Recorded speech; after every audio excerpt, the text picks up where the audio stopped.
सटा के हम गाते हैं। भैया हेलो, साउंड ऑपरेटर वाले भाई कहाँ गए? आवाज फट रहा है क्या? नहीं ना फट रहा है, हल्का थोड़ा सा। अच्छा ठीक है, अच्छा कर दीजिए।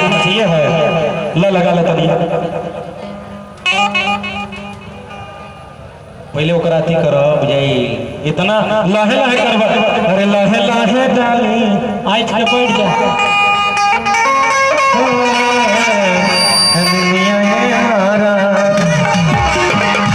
ला भैया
बहुत पहले गाना था।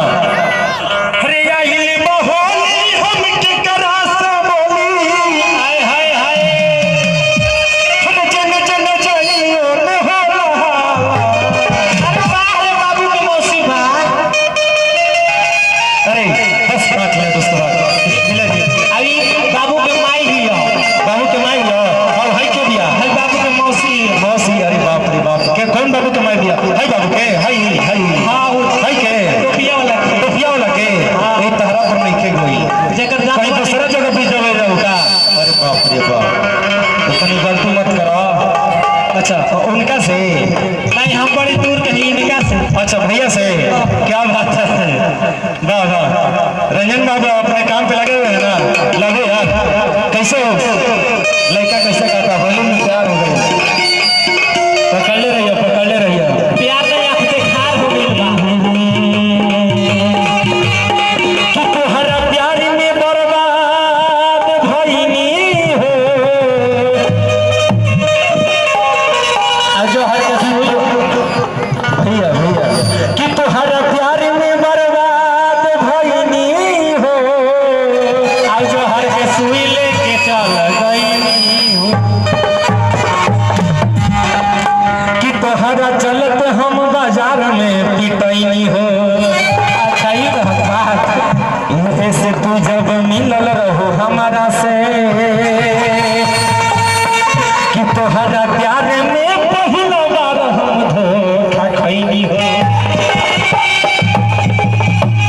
अरे वाह पूजा, कैसे हमारे पर चूज हरियाइल बहोली हम के करा से बोली मुखोल मुखोल। अब हमरा से बोल आपको तनी भाव भोजपुरी इंडस्ट्री का कलाकार है, आपको तनी भाव दिखाना चाहिए, क्योंकि इन जब से आयल बड़ा हुस्न का चेहरा जो होता है ना बहुत बेमिसाल होता है, समझिए। तो लड़का कैसे कहता है भैया आपका जवाब नहीं है, हाई साउंड बढ़िया चला होता है, तो हो साउंड बढ़िया चला होता है। बिया हो गई बा, बिया हो गई बा, बिया अच्छा बच्चों हो गई बा, अरे बाप रे हाई तहरे लेकर मैं कई टोपिया वाला, अच्छा बगल में के बाद ठीक बात। टाइम टाइम से सब कुछ करे के चाहिए, जब जैसा तब जैसा न करे तो मरद कैसा है ना, टाइम टाइम से सब कुछ करे के चाहिए।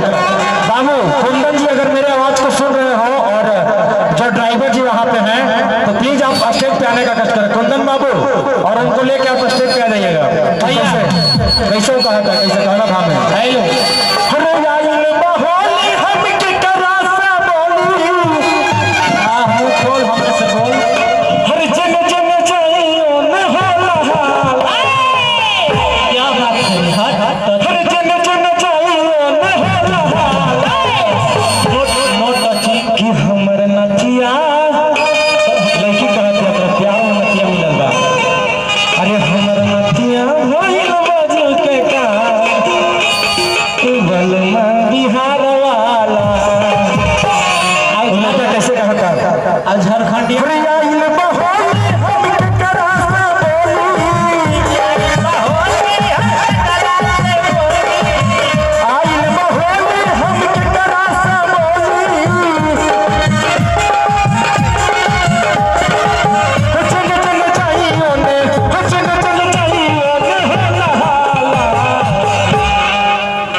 कैसे कौन भाव में कहता है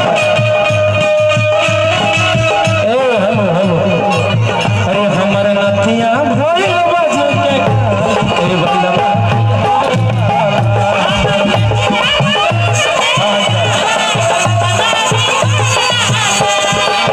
आओ कर लेकर कैसे कौन भाव में होली के बहाने लोग बोलेला मजाक में रंग या वीर हमारा डालेला फराक में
पूजा तू पूजा है तू पूजा ये वन पूजा है तुम पूजा हो तू पूजा हो वन टू।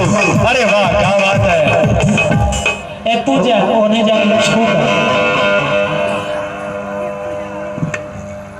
अब बैटिंग चेंज करेगा सिटी उटी काम लगा भैया गरम हो गए कितना अच्छा गरम हो गए इनका डाउन हो गई बैटरी।